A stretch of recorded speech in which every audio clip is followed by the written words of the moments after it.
Assalamualaikum warahmatullahi wabarakatuh. Kembali lagi bersama ULM Channel dalam program Klinik Arsitektur.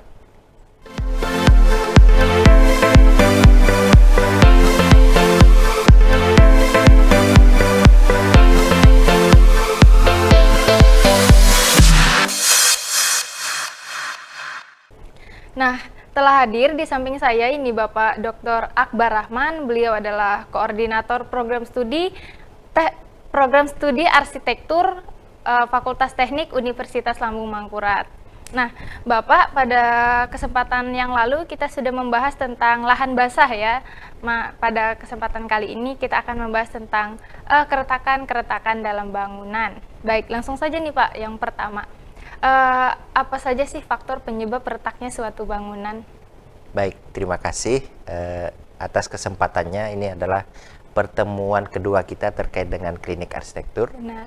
Mungkin secara sekilas dulu saya nyampaikan apa sih itu klinik arsitektur gitu ya, supaya masyarakat paham bahwa klinik arsitektur itu di mana channel ULM ini mencoba untuk mengupas secara bertahap nantinya untuk melihat bagaimana sih sebenarnya kondisi bangunan kita yang cocok untuk di lahan basah gitu ya. Jadi ini kita bersyukur pertemuan ini mencoba untuk menyajikan berbagai permasalahan nyata yang dialami masyarakat terkait dengan fungsi bangunannya. Nah, pada kesempatan ini tadi ditanyakan terkait dengan keretakan bangunannya. Ya. Jadi pada terjadinya keretakan bangunan itu ada beberapa faktor yang menyebabkan ya. Faktor eksternal dan internal. Faktor eksternal itu adalah kondisi lingkungannya. Nah, minggu yang lalu atau pertemuan sebelumnya kita sudah mengupas terkait bagaimana sih sebaiknya kita merancang bangunan di lahan basah. Nah, mungkin nanti bisa menyimak lagi videonya itu di pertemuan sebelumnya. Nah, kemudian terkait dengan eksternal ini kan selain kondisi lahannya juga kondisi aktivitas di sekitar bangunan kita ya. Jadi yang paling pertama, bangunan itu pasti aksesnya selalu dekat jalan ya. Dekat jalan artinya kalau itu posisinya di sekitar lalu lintas yang padat, nah ini pasti akan pengaruh ke bangunan kita. Itu contohnya ya. Kemudian kalau intensitas jalur lalu lintasnya itu rendah, nah ini sedikit juga pengaruhnya terhadap keretakan-keretakan pada bangunan kita ya. Kemudian ada lagi yang lain, misalkan aktivitas konstruksi di sekitar bangunan kita. Misalkan tetangga kita itu sedang melakukan renovasi rumah atau sedang membangun rumah. Nah, pasti aktivitas konstruksi itu akan menyebabkan terjadinya getaran-getaran, kemudian bahkan lebih jauh bisa menyebabkan adanya gerakan-gerakan pada lahan kita gitu. Nah, itu faktor eksternal. Kemudian faktor internalnya adalah bagaimana kondisi bangunan kita itu sendiri ya. Karena berbicara tentang keretakan, maka di sini sangat tergantung bagaimana struktur bangunan kita, kemudian bagaimana bahan dan material bangunan kita. Nah, kita cek satu-satu dari penyebab keretakan itu. Faktor mana yang lebih dominan? Maka ketika kita mengetahui penyebabnya, kita akan bisa mencoba untuk mencari solusinya. Ya, mencari solusinya. Nah, itu adalah faktor-faktor yang bisa menyebabkan bangunan kita itu retak-retak tadi. Tadi Bapak bilang tentang getaran-getaran. Maksudnya apakah getaran-getaran kecil itu akan mempengaruhi juga terhadap retaknya suatu bangunan? Iya, jadi getaran sekecil apapun getaran itu pasti akan berdampak terhadap bangunan kita ya. Nah, nanti akan berpengaruh juga bagaimana kualitas dari bangunan kita. Kalau kualitas bangunan kita itu tinggi, itu sudah bisa menghindari permasalahan keretakan kecil ini. Nah, biasanya memang bangunan kita itu sudah mampu untuk menahan getaran-getaran yang kecil. Nah, yang jadi permasalahan adalah getaran-getaran yang besar. Jadi aktivitas-aktivitas besar itu yang paling sering ya menyebabkan gangguan terhadap bangunan kita. Jadi retak-retak. Nah, retak-retak itu sendiri kan banyak ragamnya ya. Jadi ini yang perlu kita pahami juga bahwa tidak semua retak pada bangunan kita itu kita khawatirkan berlebih begitu ya. Kita perhatikan keretakannya itu, apakah keretakan itu terjadi pada struktur utama atau hanya pada elemen bangunan lainnya ya. Struktur utama itu apa? Yang perlu kita perhatikan adalah bagaimana kondisi tiangnya, kemudian bagaimana kondisi baloknya, kemudian bagaimana kondisi struktur pondasinya. Nah, ini yang perlu kita cek dulu ya. Kalau misalkan kondisi struktur utamanya itu aman, nah ini berarti hanya pada kerusakan pada elemen bangunan. Elemen bangunannya apa misalkan? Misalkan pada dinding. Nah, karena dinding ini meskipun dia mampu menahan beban, tapi dia bukan struktur utama yang mengokohkan bangunan gitu ya. Nah, berarti solusinya itu nanti akan dicek lagi bagaimana desain dari dindingnya itu, apakah dari dimensinya, kemudian dari bentuknya, kemudian dari bahan yang digunakan pada dinding itu. Nah, kita lihat faktor-faktor itu, apakah salah satu faktor itu yang menyebabkan keretakan gitu. Berarti ini Pak, kalau misalnya dibandingkan dengan tiang yang besar, tapi material yang tidak sesuai standar, atau tiang yang tidak kecil tapi dengan penuh standar yang sesuai. Ya, jadi pada proses perencanaan kita sebagai arsitek itu harus mengikuti prosedur ya, prosedur perencanaan yang baik, kemudian standar tadi, standar perencanaan yang baik. Nah, jadi misalkan kita ingin kokoh lalu kolomnya diperbesar begitu ya. Tidak begitu, karena kita seorang arsitek juga tetap harus memperhatikan efektivitas dan efisiensi dari fungsi struktur itu ya. Ada mekanisme untuk menghitung berapa dimensi kolom yang harus kita gunakan. Tentu nanti akan terkait dengan berapa jarak antar kolom gitu ya. Semakin semakin besar jarak antar kolom itu, maka dimensi kolomnya juga akan semakin besar. Nah, jadi berbanding lurus ya. Kemudian nanti kita lihat fungsinya apa. Misalkan kenapa kita harus membuat kolom itu jaraknya berjauhan gitu ya, jaraknya agak lebar. Nah, itu akan berbicara bagaimana kita melihat fungsi dari struktur itu. Misalkan struktur itu berfungsi untuk membuat ruangan yang dimensinya besar. Nah, kenapa harus dimensinya besar? Oh, ternyata ada aktivitas yang banyak digunakan di situ. Misalkan itu sebagai ruang pertemuan, di mana di dalamnya harus bebas kolom misalkan. Nah, maka ada perlakuan-perlakuan teknis yang harus kita pahami. Jadi dalam proses perencanaan kita harus betul-betul memperhatikan bagaimana aktivitas di dalamnya, bagaimana fungsi yang akan diwadahi dari ruangan itu, sehingga nanti ketika kita mendesain strukturnya itu betul-betul efektif dan efisien, dan tentu tidak mengalami gangguan struktur yang bisa menyebabkan keretakan-keretakan tadi. Nah Bapak, ini mungkin mewakili pertanyaan masyarakat juga. Jadi berbicara tentang retak ini kan banyak masyarakat yang tidak tahu seperti apa sih keretakan yang membahayakan itu. Ya, nah keretakan yang membahayakan itu jika keretakan terjadi pada struktur utama tadi. Ya, misalkan pada balok. Ya, kalau dia balok ini kan berfungsi untuk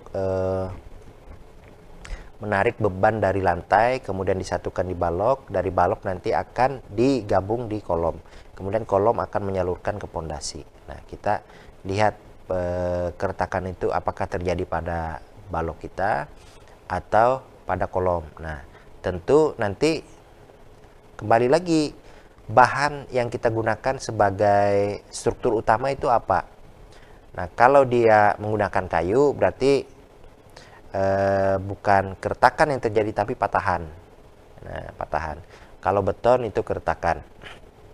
Jadi kalau biasanya kan kalau masyarakat kita rumah tinggal kebanyakan kalau di Banjarmasin misalkan itu menggunakan struktur utama bangunannya kayu.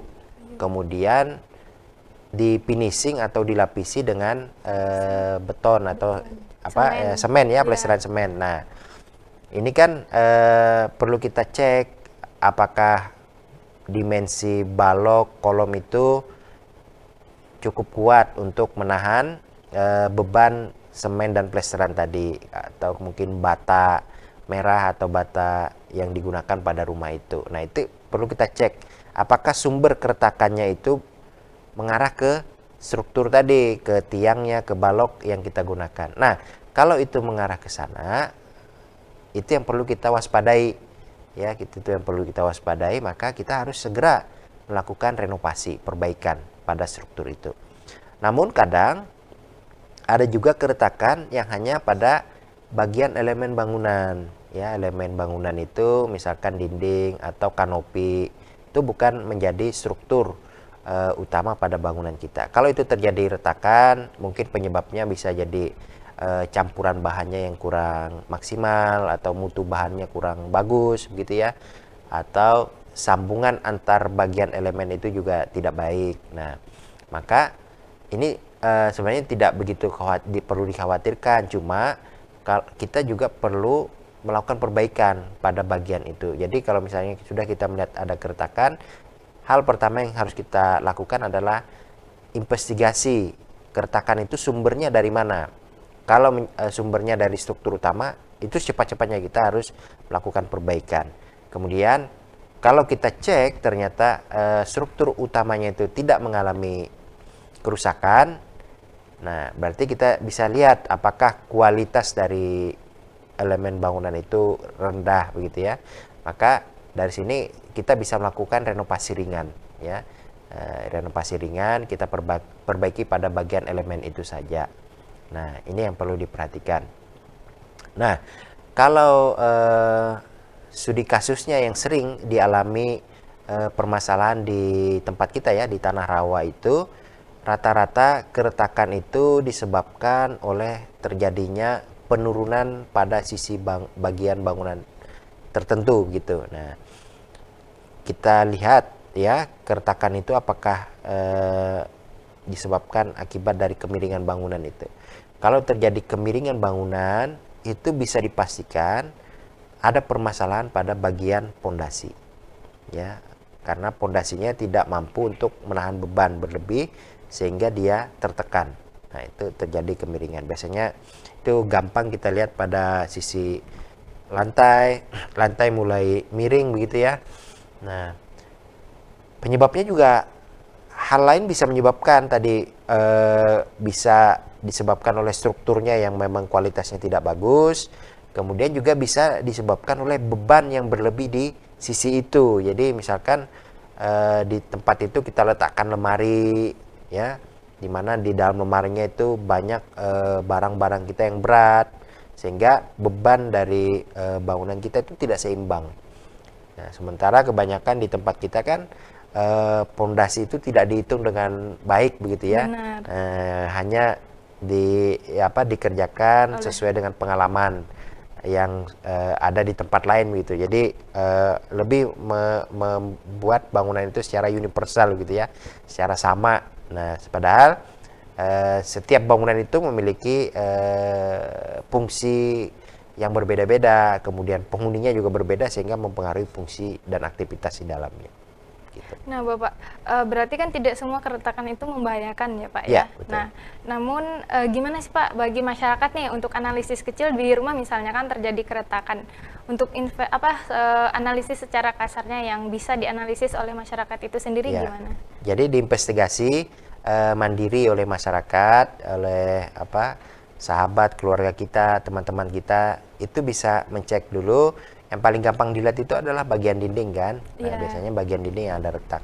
Sekarang kita lihat retakan itu mengarahnya ke mana. Apakah ada retakan yang mengarah ke sudut tertentu atau ke bagian tiang tertentu gitu ya. Sementara di tiang yang lain normal-normal saja begitu ya, tidak ada retakan. Nah, berarti ini sudah mengindikasikan bahwa bangunan kita itu ada permasalahan di titik itu. Kemudian kalau kita punya waktu untuk melihat, mencek sendiri, silahkan mencek sendiri. Tapi kalau memang tidak ada, kita bisa lah menggunakan tenaga yang lain. Apakah itu untuk survei kan tenaga tukang juga bisa, ya tukang. Karena di tempat kita kan panggung ya dan rawa begitu, kadang sulit kita cek itu adalah bagian bawah bangunan kita. Nah, ini sebaiknya bangunan kita di tanah rawa itu dicek secara berkala. Paling tidak kalau sudah ada gejala-gejala retakan, cek saja bagian pondasi di bawah ya. Mulai dicek bagaimana tumpuan dari sunduk ya. Jadi kalau di tongkat itu nanti sebelum sampai ke pancangan itu ada sunduk, kemudian di bawah sunduk ada lapak. Nah, lapak yang menghubungkan ke pancangan galam kita. Nah, itu harus dicek satu persatu. Ya, bagaimana hubungan sunduk dengan lapak? Apakah masih bagus? Kemudian bagaimana hubungan lapak dengan galam? Jangan-jangan lepas. Nah, kalau ini lepas, tidak ada fungsi penahan bebannya. Nah, jadi kalau di bawah pondasi itu kan ada 4 pancangan galam biasanya ya. Salah satu saja posisinya lepas, itu sudah berkurang kemampuannya untuk menahan beban di atasnya. Nah, ini bisa menyebabkan tadi di atas itu bisa ada retak, kemudian ada mulai kemiringan lantai. Nah, kemudian di tempat kita itu juga untuk mengakukan kaki bangunannya, pertemuan sebelumnya saya pernah menyinggung bahwa bangunan itu terdiri dari 3 bagian. Ada kaki, badan, dan kepala. Nah, kita fokus pada kakinya dulu. Kakinya misalkan di tempat kita tuh kakinya itu dikakukan masyarakat ya, di apa kita sebut itu suai. Ya, jadi setiap tongkat-tongkat itu disuai untuk menyatukan. Sebenarnya fungsinya itu untuk menyatukan, untuk menghindari getaran-getaran. Nah, sehingga dia solid ya, menyatu secara masif tongkat-tongkat itu. Lalu kalau misalnya tongkat itu tidak disuai bagaimana? Apakah bisa mengurangi kekuatan? Tentu bisa. Nah, semakin kaku struktur kita itu semakin bagus. Nah, terkadang juga kalau itu dibangun oleh perumahan, kadang kita rumah kita itu belum ada suainya. Jadi sebaiknya dikasih suai. Nah, paling tidak pada sisi-sisi di bawah dinding.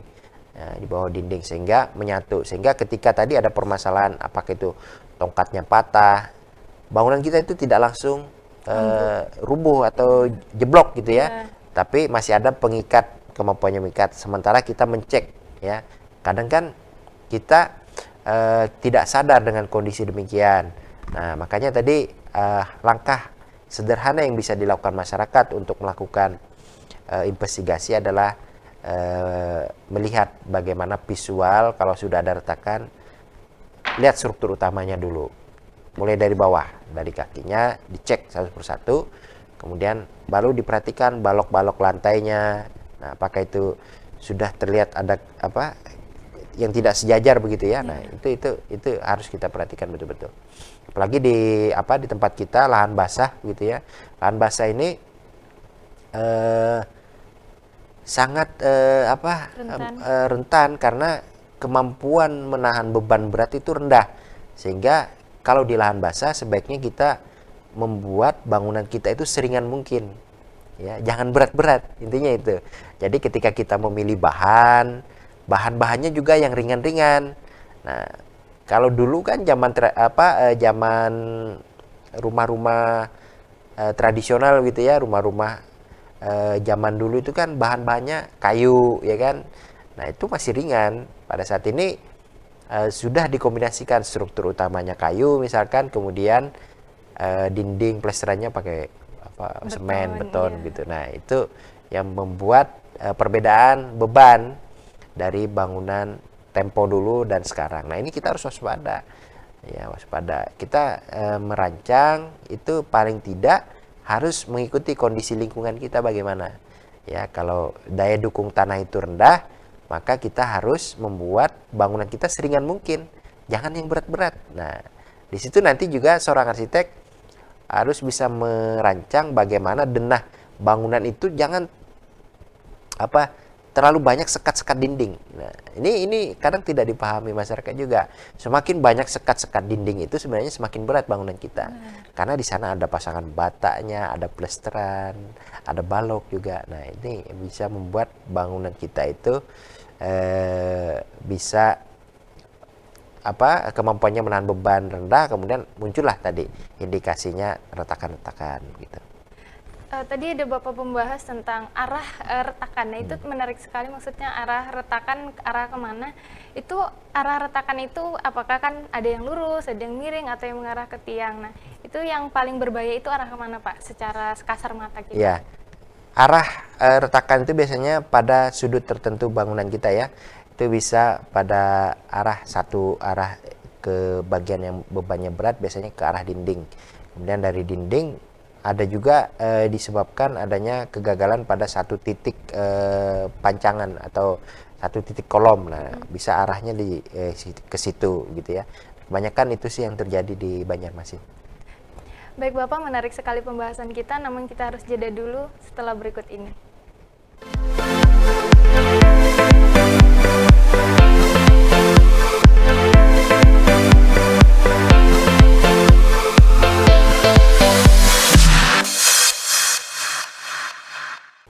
Pemirsa, kembali lagi dengan program Klinik Arsitektur. Nah, Bapak tadi kita sudah membahas tentang bahaya dan tidak bahayanya sebuah keretakan.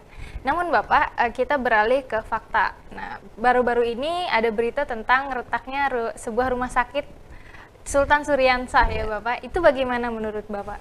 Ya, jadi saya kemarin sempat ya jalan-jalan lah melihat kondisi di rumah sakit. Secara kasat mata memang kondisinya tidak perlu kita khawatirkan berlebih begitu ya. Apalagi kalau bangunan itu fungsi publik, kemudian dimiliki pemerintah, itu pada proses perencanaan hingga pelaksanaan itu pasti sudah melewati prosedur yang ketat gitu ya, dalam proses perencanaan, pelaksanaan. Nah, jadi itu sesuatu yang sebenarnya tidak perlu kita khawatirkan. Yang perlu kita lihat ini mungkin lebih pada kualitas dari bahan yang digunakannya ya. Keretakan itu masing-masing bahan material itu memang memiliki waktu untuk membutuhkan waktu yang lebih panjang untuk pengeringan misalkan. Jadi misalkan kalau itu terjadi di dinding, maka kadang bahan-bahan tertentu itu memiliki kualitas yang berbeda-beda. Sehingga ketika dia proses pengeringan panjang, itu bisa terjadi pemuaian, kemudian ada penyusutan bahan. Nah, ini bisa menyebabkan keretakan-keretakan terjadi. Tapi kembali lagi ke tadi, kalau itu tidak terjadi keretakan pada struktur utama, bangunan itu fungsinya bagus saja ya.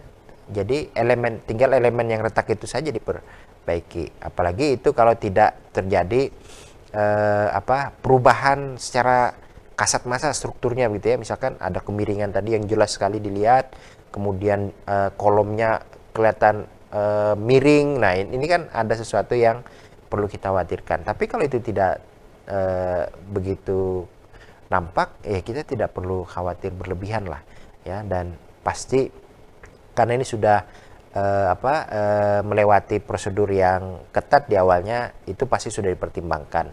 Nah, kemudian tentu nanti kalau memang ingin diinvestigasi itu akan lebih baik lagi ya. Jadi mau dilihat sebenarnya agar tadi kekhawatiran masyarakat itu bisa terjawab. Benar. Ya kan, bisa terjawab, maka bisa saja pemerintah melakukan investigasi. Tapi kalau itu dianggap cukup dengan penjelasan dari pihak terkait bahwa menyatakan bangunan itu sudah cukup kuat dan tidak mengganggu struktur utama, masyarakat sudah dapat menerima karena sudah ada pernyataan resmi begitu ya dari pihak terkait, dan itu kita tidak perlu mengkhawatirkannya. Berarti untuk kondisi bangunan ini tidak membahayakan ya Pak ya? Ya, tidak membahayakan dalam artian tadi ketika struktur utamanya itu tidak terganggu gitu ya. Nah, tidak terganggu. Nah, memang di tempat kita itu pada selang waktu tertentu setelah dibangun pasti akan terjadi sedikit perubahan. Ya, misalkan kita perhatikan di halaman yang kita uruk misalkan ya, itu ada proses pemadatan ketika ada hujan. Nah, kemudian tanah itu semakin padat biasanya turun. Nah, ketika tanah itu turun kadang mempengaruhi struktur yang ada di atas, tapi itu bukan struktur utama tadi. Ya, cuma struktur elemen tambahan. Misalkan pada anak-anak tangga itu kan biasanya dia tidak mengikat langsung ke struktur utama, tapi kadang pekerja itu hanya mengikut pada urukan tanah yang ada. Ketika tanah itu mengalami pemadatan dan penurunan, maka tangga ini juga ikut turun. Kadang masyarakat itu khawatir, wah ini tangganya turun gitu, takut nih. Nah, ini harus kita pahami juga kondisi yang demikian, bahwa pada proses awal 2-3 tahun itu pasti masih ada penyesuaian pada kondisi bangunan kita, dan itu tidak perlu kita khawatirkan berlebih gitu ya. Berarti untuk kondisi keretakan, kan kita tahu nih rumah sakit ini belum berusia 10 tahun ya Pak. Betul. Ya. Namun sudah mengalami keretakan, berarti itu masih normal-normal ya Pak? Ya, sebenarnya kalau kita berbicara keandalan bangunan, seharusnya itu tidak terjadi. Ya, tidak terjadi begitu ya. Makanya tadi keretakannya itu harusnya dihindari. Makanya bangunan kita itu harus bermutu tinggi ya. Bahan-bahan yang kita pilih itu kualitasnya yang terbaik. Apalagi ini untuk fasilitas publik kan. Nah, untuk masyarakat kita hindarilah bahan-bahan pilihan yang kualitas yang rendah gitu ya. Nah, untuk mendapatkan mutu bangunan yang bagus, yang handal. Nah, itu yang harus kita perhatikan. Nah, ini akan menjadi jangan sampai ini menjustifikasi begitu ya. Benar. Bahwa nanti kalau ada bangunan di tempat kita umur 10 tahun ada retak, itu wajar-wajar saja. Tidak. Artinya kita harus tetap membuat bangunan itu handal, bagus mutunya. Tentu kontrol yang terbaik yang harus kita perhatikan gitu ya. Nah, kadang pada proses pelaksanaan juga bisa menyebabkan bangunan itu tidak handal. Jadi dengan rentan durasi waktu yang singkat, kemudian kita dituntut dengan pekerjaan yang yang harus banyak yang harus diselesaikan begitu ya. Benar. Dengan waktu singkat. Nah, ini kadang menyebabkan mutu bangunan kita mulai turun. Nah, ini juga harus diperhatikan bahwa pada proses pembangunan itu ada standar yang harus diikuti, bahwa misalkan cor-coran beton itu ada standar masa keringnya berapa hari. Nah, kalau misalkan kita dikejar waktu harus selesai, nah ini kadang kalau kita tidak betul-betul jeli memperhatikannya, ini menyebabkan kualitas bangunan kita turun ya. Jadi misalkan target waktunya itu membangun bangunan berantai banyak, tapi harus selesai misalkan 6 bulan gitu ya. Nah, pada proses pemancangan itu saja sudah memakan waktu berbulan-bulan, kemudian membuat struktur utama dan seterusnya. Nah, jadi kita harus perhatikan lagi lah, cek satu persatu penyebab dari turunnya mutu bangunan tadi di mana. Apakah di bahannya atau pada proses pengerjaannya terburu-buru gitu ya, sehingga kualitas bangunan kita itu menjadi rendah. Nah, ini harus diperhatikan. Makanya untuk mendapatkan hasil yang maksimal ya kita harus betul-betul jeli mempertimbangkan berbagai banyak hal gitu ya. Nah, tadi berbicara tentang pekerjanya ya Pak ya. Nah, misal dalam suatu bangunan terjadi sebuah, anggaplah kerugian dalam bangunan tersebut, itu biasanya orang akan melakukan minta ganti kerugian itu kepada kontraktor ataupun kepada orang yang merancang sebuah bangunan tersebut. Kalau minta ganti kerugian ini mungkin agak ini ya. Yang jelas biasanya pertanggungjawaban itu akan dicek dari awal. Jadi siapa yang merencanakan? Nah, di situ pasti ada tim. Kalau bangunan gedung tinggi dan kompleks, itu tim di dalamnya ya. Jadi di situ ada arsiteknya, ada tim struktur yang menghitung, kemudian ada mekanika elektrikal, banyaklah tim dalam proses perencanaan. Kalau di proses perencanaan itu sudah berjalan sesuai dengan prosedur, berarti akan berpindah siapa yang melaksanakannya. Melaksanakannya adalah kontraktornya. Nah, kontraktornya bagaimana proses pelaksanaan. Nah, dari sini nanti akan ada temuan-temuan begitu ya. Apakah kegagalan pada proses perencanaan atau pelaksanaan, atau bahkan kegagalan bangunan itu akibat kondisi alamnya misalkan ya, itu juga bisa menyebabkan.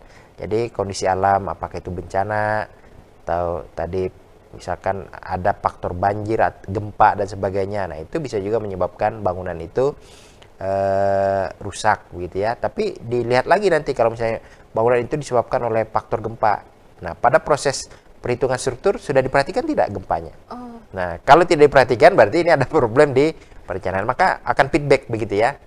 Ketika dicari satu persatu permasalahannya, maka akan muncul nanti, akan ketahuan lah gitu. Nah, ini akan menarik investigasi ini begitu ya, dan tentu investigasi ini harus dipublikasikan juga untuk edukasi masyarakat begitu ya, supaya masyarakat betul-betul paham bagaimana sih sebenarnya teknis kalau kita membangun rumah.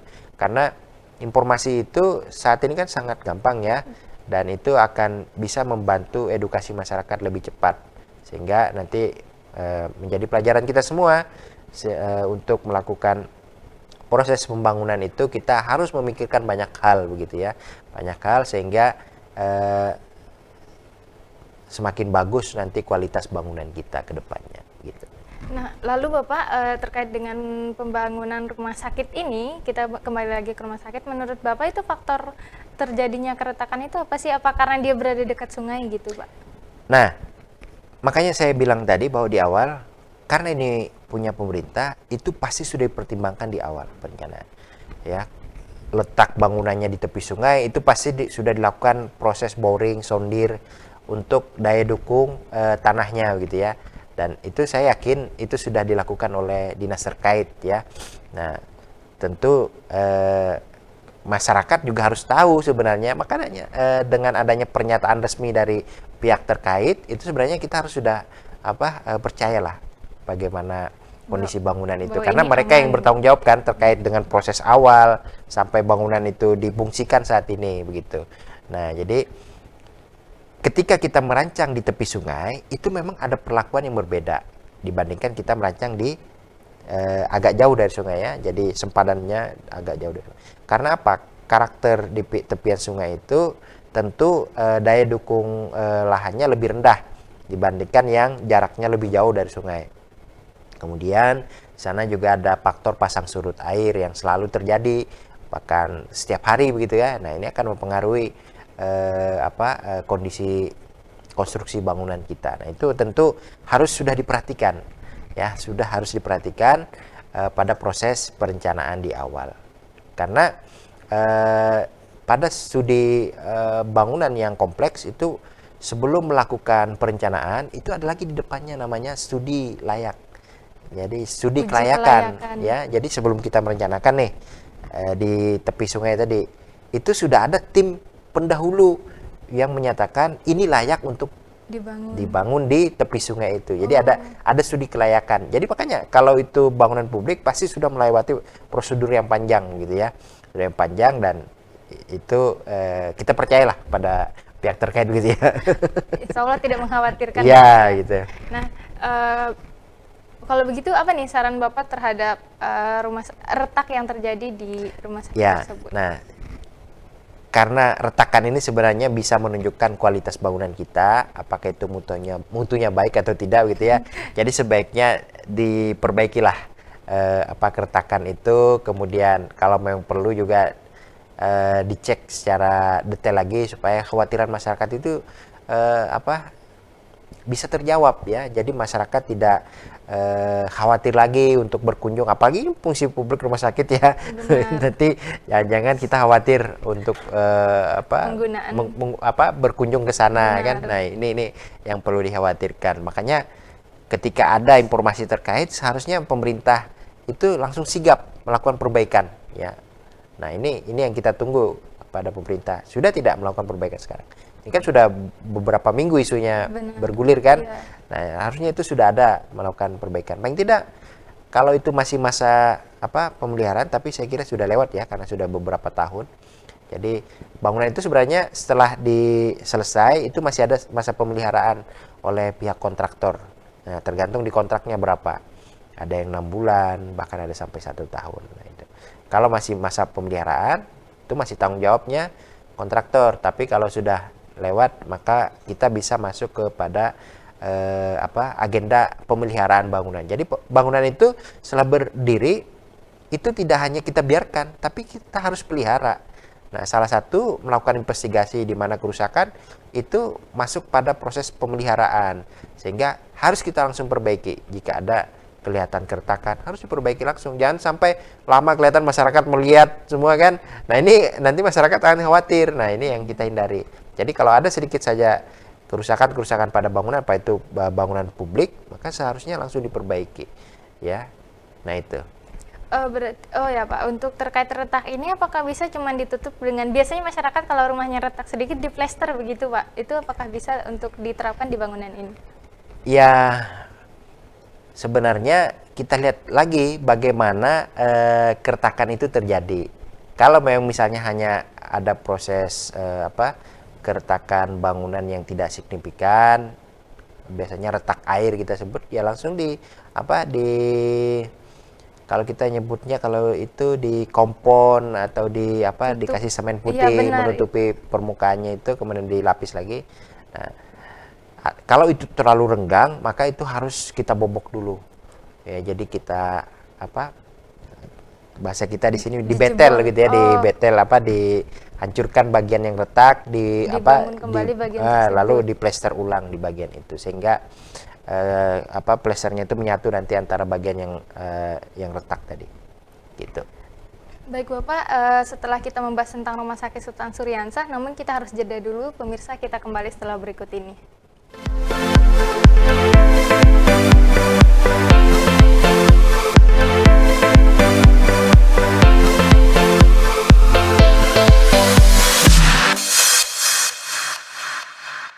Pemirsa, kembali lagi bersama saya. Nah, tadi kita udah membahas tentang fakta-fakta terkait rumah sakit ya Pak ya. Sekarang kita membahas secara umum nih Pak. Saran Bapak nih kepada saran Bapak kepada terhadap maksud saya, mengingat akhir-akhir ini sering terjadinya keretakan bangunan hingga ambruknya bangunan. Apa nih saran Bapak terhadap pihak-pihak berwenang di setempat ini? Ya, yang pertama, pihak terkait tentu telah melakukan prosedur ya. Apalagi saat ini kan proses perizinan itu untuk bangunan itu betul-betul dicek kualitasnya, dicek kualitas perencanaannya. Nah, kemudian untuk masyarakat nih, biasanya kan masyarakat yang setelah izin itu keluar untuk mendirikan, kontrol dari pemerintah juga terbatas begitu ya. Sehingga itu pure atau totally bangunan itu dilaksanakan oleh pemiliknya, masyarakat dalam artian ini. Sehingga sebaiknya masyarakat juga jangan hanya ingin membuat bangunan itu semurah mungkin begitu ya, tanpa memperhatikan kualitas. Nah, jadi kita tetap harus memperhatikan kualitas bangunan kita, karena semakin bagus mutu bangunan kita, nanti bangunan kita akan kuat, kemudian durasi kita fungsikan juga semakin lama. Kan ini akan menghemat kita, meskipun kita mengeluarkan biaya anggaran di awal lebih besar, tapi ini menjamin keselamatan kita juga.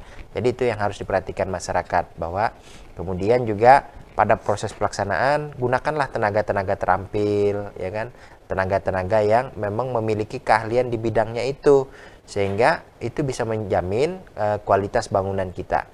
Ya, jangan kalau perlu nambahkan mandor atau pengawas di lapangan untuk kalau misalkan pemiliknya itu sibuk ya, kesibukan untuk meletakkan menjaga betul-betul mengontrol pekerjaan tukang gitu ya, sehingga kualitas dari bangunan kita itu nantinya akan semakin bagus lagi ke depannya. Nah Bapak, kan di Banjarmasin sendiri kita kan lahan basah, tapi banyak sekali bangunan-bangunan bertingkat. Menurut Bapak itu perlu tidak diadakan inspeksi begitu? Kalau bangunan itu bertingkat, bahkan ada yang bertingkat lebih 5 lantai kan, hotel-hotel, Benar. kemudian mall di Banjarmasin kan lebih itu. Kalau pancangannya itu sudah sampai ke tanah keras dan ada bukti memang itu sudah dilaksanakan dengan prosedur di awal melalui proses perizinan yang ketat, itu pasti tidak perlulah kita lakukan investigasi ya. Yang perlu kita lakukan investigasi adalah bangunan-bangunan yang menggunakan fondasi tidak sampai ke tanah keras ya. Nah, kita lihatlah, tentu secara mandiri masyarakat juga bisa melihat ya bagaimana kondisinya itu, apakah terjadi kemiringan, terjadi keretakan. Nah, kalau memang misalnya terjadi kemiringan dan keretakan, ya sebelum itu berdampak negatif, memakan korban, ya sebaiknya diperbaiki, dilakukan renovasi terhadap bagian dari bangunan tadi. Banyak yang harus kita kerjakan ya. Jadi misalkan memperbaiki strukturnya, kemudian memperbaiki keretakan-keretakannya itu. Baik. Nah, terakhir banget nih, itu Pak, kan di tempat kita ini sering terjadi banjir rob ya Pak ya, Ya. air pasang. Nah, itu apakah akan mempengaruhi kondisi bangunan di pinggir sungai itu Pak? Iya, pasti akan mempengaruhi kondisi banjir rob itu. Karena tadi tanah kita kan lembek ya, atau biasa juga disebut lunak begitu ya. Nah, ketika dia sering basah, itu kan kelunakannya kan semakin tinggi ya. Iya, benar. Nah, ini yang menyebabkan nanti konstruksi berpengaruh ke struktur bangunan kita. Artinya daya tahan tanah kita ini semakin rendah ketika beban bangunan kita tinggi. Nah, ini akan cepat mempengaruhi kondisi bangunan kita, itu bisa menyebabkan keretakan-keretakan. Berarti Pak, misalnya bagaimana jika kita mendirikan tanggul di sekitar bangunan tersebut untuk menghindari masuknya dari air dari banjir rob tersebut? Ya, itu mempengaruhi juga. Jadi itu kan menghindari tadi lahan kita tidak basah, Supaya ya kan? tidak Nah, semakin lunak iya, ya Pak pasti ya? akan berpengaruh bagus tanggul. Bahkan kalau misalnya kita untuk menghindari banjir rob air pasang itu, satu wilayah itu bisa dibuat tanggul ya. Jadi kita bisa kontrol tinggi muka air. Itu kan yang dilakukan oleh negara-negara maju, negara-negara kaya, misalkan Belanda ini, Belanda, Amsterdam itu kan kotanya dibuat Diberi dam apa? kanal gitu ya, Ya, bendungan. bendungan. Nah, di mana dia bisa mengontrol ketika air laut pasang dan ketinggiannya itu melebihi permukaan tanah kota, tanah wilayah kota kita itu, maka dia tahan dulu sehingga tidak terjadi rob atau genangan di area permukiman kita. Baik, pemirsa, menarik sekali pembahasan kita hari ini, namun sayang sekali waktu kita hari ini telah berakhir. Bapak terima kasih sudah berhadir dalam podcast ini, dan jangan lupa like, comment, dan subscribe. Assalamualaikum warahmatullahi wabarakatuh. Waalaikumsalam warahmatullahi wabarakatuh.